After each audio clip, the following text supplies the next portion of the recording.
로마서 15장 1절부터 13절 말씀을 함께 읽도록 하겠습니다. 믿음이 강한 우리는 마땅히 믿음이 약한 자의 약점을 담당하고 자기를 기쁘게 하지 아니할 것이라. 우리 각 사람이 이웃을 기쁘게 하되 선을 이루고 덕을 세우도록 할지니라. 그리스도께서도 자기를 기쁘게 하지 아니하셨나니 기록된 바 주를 비방하는 자들의 비방이 내게 미쳤나이다 함과 같으니라. 무엇이든지 전에 기록된 바는 우리의 교훈을 위하여 기록된 것이니 우리로 하여금 인내로 또는 성경의 위로로 소망을 가지게 함이니라. 이제 인내와 위로의 하나님이 너희로 그리스도 예수를 본받아 서로 뜻이 같게 하여 주사 한 마음과 한 뜻으로 하나님 곧 우리 주 예수 그리스도의 아버지께 영광을 돌리게 하려 하노라. 그러므로 그리스도께서 우리를 받아 하나님께 영광을 돌리심과 같이 너희도 서로 받으라. 내가 말하노니 그리스도께서 하나님의 진실하심을 위하여 할례의 주종자가 되셨으니 이는 조상들에게 주신 약속들을 견고하게 하시고 이방인들도 그 긍휼하심으로 말미암아 하나님께 영광을 돌리게 하려 하심이라. 기록된 바 그러므로 내가 열방 중에서 주께 감사하고 주의 이름을 찬송하리로다 함과 같으니라. 또 이르되 열방들아 주의 백성과 함께 즐거워하라 하였으며 또 모든 열방들아 주를 찬양하며 모든 백성들아 그를 찬송하라 하였으며 또 이사야가 이르되 이새의 뿌리 곧 열방을 다스리기 위하여 일어나시는 이가 있으리니 열방이 그에게 소망을 두리라 하였느니라. 소망의 하나님이 모든 기쁨과 평강을 믿음 안에서 너희에게 충만하게 하사 성령의 능력으로 소망이 넘치게 하시기를 원하노라. 아멘. 오늘 우리가 읽은 이 본문은 로마서의 그 위대한 그 신학적인 바울의 복음의 하나님의 그 기쁜 메시지들을 마무리하는 부분이고, 오늘 우리가 읽은 이 본문은 로마서 14장 1절부터 연결된 그 부분과 관계가 있습니다.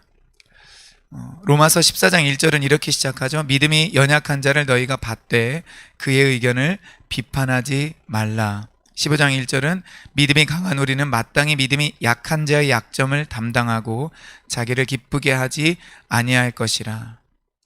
그럼 15장 1절, 2절, 3절에는 기쁘게 하다라는 단어가 나오는데, 바울이 말하고자 하는 바는 자기를 기쁘게 하지 말고 다른 사람을 기쁘게 하도록 하여라. 특별히 약한 자의 그 약점을 자신이 담당해라.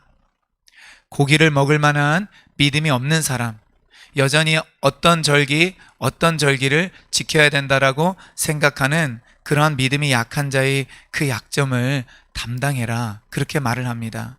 그렇게 하기 위해서는 자기를 기쁘게 하는 자세를 가져서는 안 돼요. 자기를 기쁘게 한다라는 것은 자기가 가지고 있는 믿음의 분량을 따라 자기의 신념을 따라 사는 거거든요. 그래서 신전에 사용되었던 고기도 먹는 것이고 구약에 금지되었던 고기도 먹는 것입니다. 그러나 이런 자기를 기쁘게 하는 것은 덕을 세우지 못합니다. 다른 형제를 기쁘게 하지 못합니다. 그래서 바울은 그러한 자기의 믿음과 신념이 분명하다 할지라도 덕을 세우고 형제를 세우기 위해서 다른 형제를 기쁘게 하라라고 이야기를 합니다. 그러면서 바울은 무슨 권면을 하냐? 그 근거를 무엇으로 드냐? 우리가 따라가야 될 기준을 무엇으로 제시하냐? 바로 그리스도께서도 자기 자신을 기쁘게 하지 않았다라는 것입니다. 예수님께서도 하나님의 뜻을 이루기 위하여 자기 자신을 기쁘게 하지 않았다라고 말합니다. 3절에 이렇게 말하죠. 주를 비방하는 자들의 비방이 내게 미쳤나이다 함과 같으니라.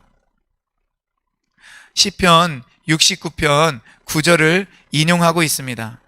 예수님에게 그 비방이 미쳤다라는 거예요. 즉 예수님이 그러한 삶을 사셨다라는 겁니다. 자기를 기쁘게 하지 않았기 때문에 예수님은 비방을 받는 것을 감수했다라는 것입니다. 여러분, 우리는 이런 예수님을 따라갈 수 있어야 됩니다. 예수님도 자신을 기쁘게 하지 않는 그 삶을 살았기에 우리도 예수님과 같은 그러한 본을 받아야 됩니다. 그러면서 바울은 4절에 이렇게 이야기하죠. 무엇이든지 전에 기록된 바는 우리의 교훈을 위하여 기록된 것이니 우리로 하여금 인내로 또는 성경의 위로로 소망을 가지게 함이니라 라고 말을 하고 있습니다. 여러분, 이 구약에 기록된 이 말씀이 예수님께서 보여주셨던 이 태도가 우리의 교훈을 위한 것이라고 말을 합니다. 우리가 어떻게 살아야 되는지 알려주기 위해 필요한 것이라는 겁니다. 고린도전서 10장 11절에 이런 말씀이 있죠. 그들에게 일어난 이런 일은 본보기가 되고 또한 말세를 만난 우리를 깨우치기 위하여 기록되었느니라. 예, 맞습니다. 구약에는 많은 그 성경이 일어났던 그 사건이 그 시대의 이스라엘 백성들을 위한 것이지만, 그 시대에 성경을 읽는 사람들을 위한 것이지만, 동시에 그 말씀은, 그 메시지는 오늘을 사는 현대인들을, 저와 여러분들을 위한 것이라는 것을 우리가 기억해야 될 것입니다. 그래서 우리는 성경을 읽어야 됩니다. 성경을 읽고 또 읽고 구약에 일어났던 사건들을 묵상하여서 그것이 오늘 나에게 주는 교훈이 무엇인가를 우리는 발견할 수 있어야 되는 것입니다. 근데 바울은 이것을 무엇과 연관을 시키냐면 우리가 위로와 소망을 갖도록 하기 위함이라고 말을 하고 있습니다. 하나님은 인내와 위로의 하나님이라고 말을 합니다. 그러니까 우리가 인내와 위로를 받는다. 그리고 나를 통하여 다른 사람이 위로와 인내를 갖게 된다. 그리고 그것을 인하여서 소망을 갖게 된다라고 말을 하고 있습니다. 여러분, 이것이 무슨 뜻일까요? 바울이 5절과 6절에서 이렇게 말을 합니다. 예수님을 본받아서, 자기를 기쁘게 하지 않은 그 예수님을 본받아서 서로 뜻이 같게 된다라는 것입니다. 그렇죠. 내가 자신을 기쁘게 하면 다른 사람과 일치점을 발견할 수가 없습니다. 내 고집만을 따라 살 수밖에 없습니다. 다른 사람을 용납하고 받아들이기가 어렵습니다. 그러나 예수를 본받아 내 것을 내려놓을 때, 다른 사람을 기쁘게 하려고 할 때 비로소 우리는 뜻이 같아지게 되는 것입니다. 이것이 바로 놀라운 하나 되는 비결입니다. 그렇게 뜻이 같아지면 우리는 어떻게 하죠? 6절에 나와 있는 대로 한 마음과 한 입으로 우리의 하나님께 영광을 돌리게 된다라는 것입니다. 뜻이 같아질 때 마음이 같아지게 되고, 그럴 때 여러 개의 입술이 있지만 마치 한 입과 같이 하나님을 찬양하게 된다라는 것입니다. 우리에게 그런 소망을 주신 하나님께 영광을 돌리게 된다라는 것입니다. 여러분, 그러므로 우리가 반드시 명심해야 됩니다. 어떤 일을 할 때 우리는 예수님을 생각해야 됩니다. 베드로전서 2장 21절에 이를 위하여 너희가 부르심을 받았으니 그리스도도 너희를 위하여 고난을 받으사 너희에게 본을 끼쳐 그 자취를 따라오게 하려 하셨느니라. 예수님께서 우리에게 본보기가 되어주셨다라는 것입니다. 예수라면 어떻게 하셨을까라는 책이 있죠. 제목 자체가 우리에게 주는 영감이 있습니다. 예수님이라면 정말 어떻게 하셨을까? 예수님은 어떠한 본을 구체적으로 보여주셨을까?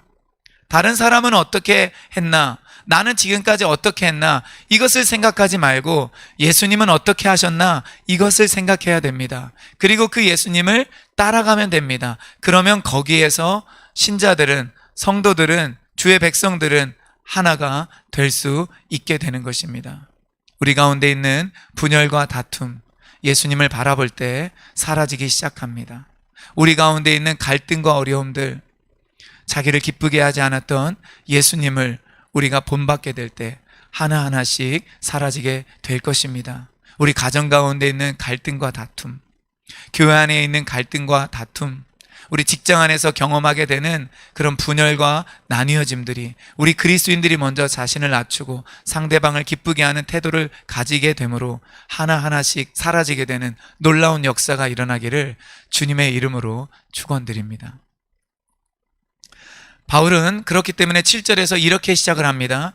그러므로 그리스도께서 우리를 받아 하나님께 영광을 돌리신 것 같이 너희도 서로 받으라. 이렇게 말을 합니다. 14장에 이미 나왔던 그 말을 바울은 다시 한번 합니다.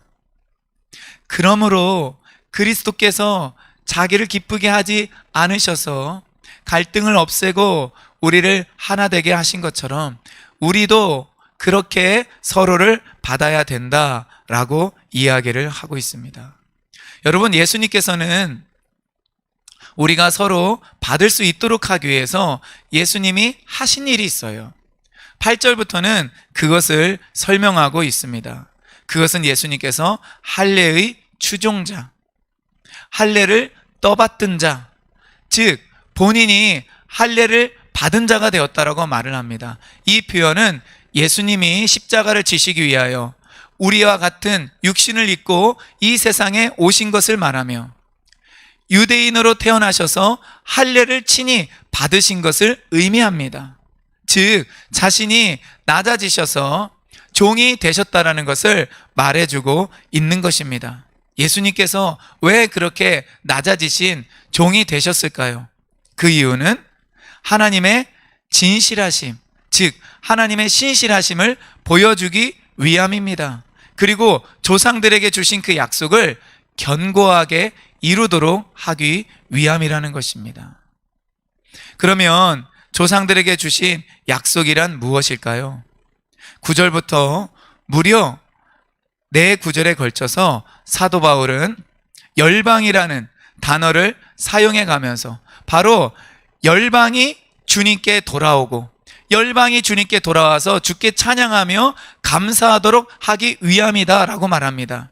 열방이 주님께 돌아온다라는 것은 이방인들의 구원을 의미합니다. 그리고 이방인들이 긍휼받기 위해서 절대적으로 필요한 것은 뭐냐? 바로 하나님의 긍휼이 여기시는 것입니다. 그래서 9절에 보니까 이방인들도 그 긍휼하심으로 말미암아 하나님께 영광을 돌리게 하려 함이라. 즉 이방인들이 구원받아서 하나님을 찬양하도록 하는 것이 이미 조상들을 통하여 약속된 것이다, 성경에 예언된 것이다 라고 바울은 이야기를 하고 있습니다. 그리고 그것을 증거하기 위해서 4구절을 연속으로 사용하고 있는 것입니다.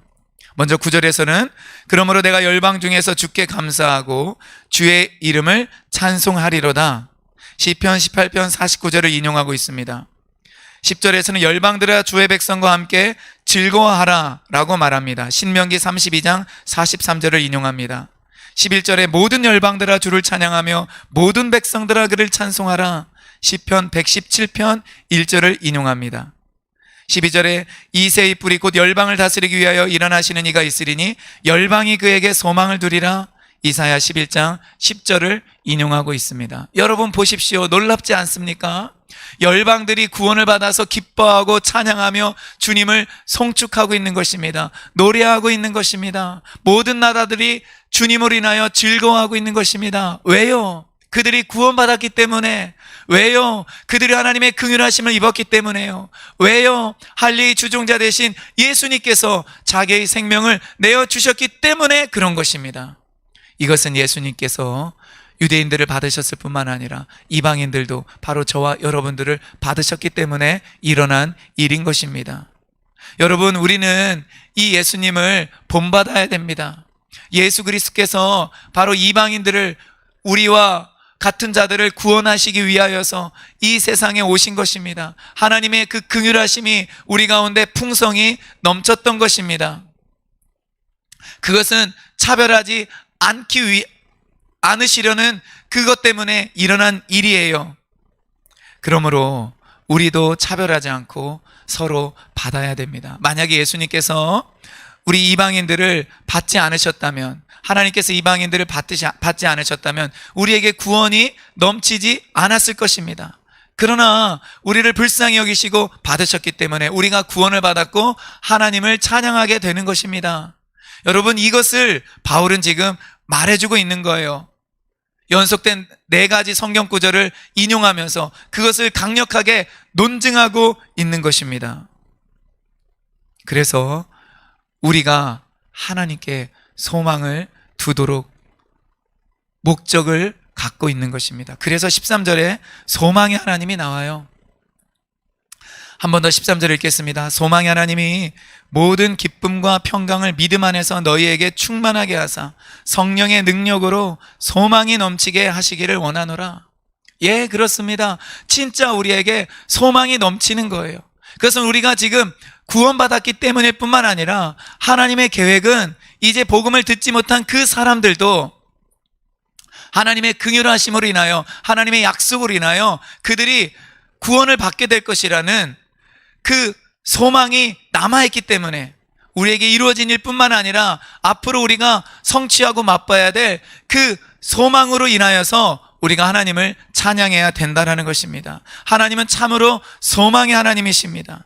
그 소망을 이루는 과정에서 우리에게 기쁨과 평강을 주십니다. 앞서 말씀드린 로마서 14장 17절의 말씀처럼 하나님의 나라가 성령 안에서 의와 평강과 희락이라고 하였듯이 우리 안에 하나님께서는 하나님의 나라를 이루어 주시면서 우리로 하여금 소망이 넘치도록 하는 것입니다. 소망을 갖고 살도록 하는 것입니다. 그리고 그 소망은 바로 구원과 관련되어 있는 것이며 그 소원은 하나님께서 차별하지 않으시고 그리고 구분짓지 아니하시고 연약한 자들을 받아주셨기 때문에 일어난 일이라는 것을 바울은 14장 1절부터 15장 13절까지 말해주고 있는 것입니다. 여러분, 그러므로 우리가 차별하지 말아야 됩니다. 믿음이 연약한 자를 받아줘야 됩니다. 믿음이 연약한 자뿐만 아니라 주변의 약한 자들, 건강이 안 좋은 자들, 그리고 여러 가지 재정이 부족한 자들, 그리고 성격이 조금 모난 사람들, 배움이 조금 짧은 사람들, 이런 모든 것들을 우리가 구분짓지 아니하고 받아주고 그들을 사랑으로 대할 때 하나님의 뜻이 이루어지고 하나님의 소망의 역사가 우리 가운데 강력하게 펼쳐지게 될 것입니다.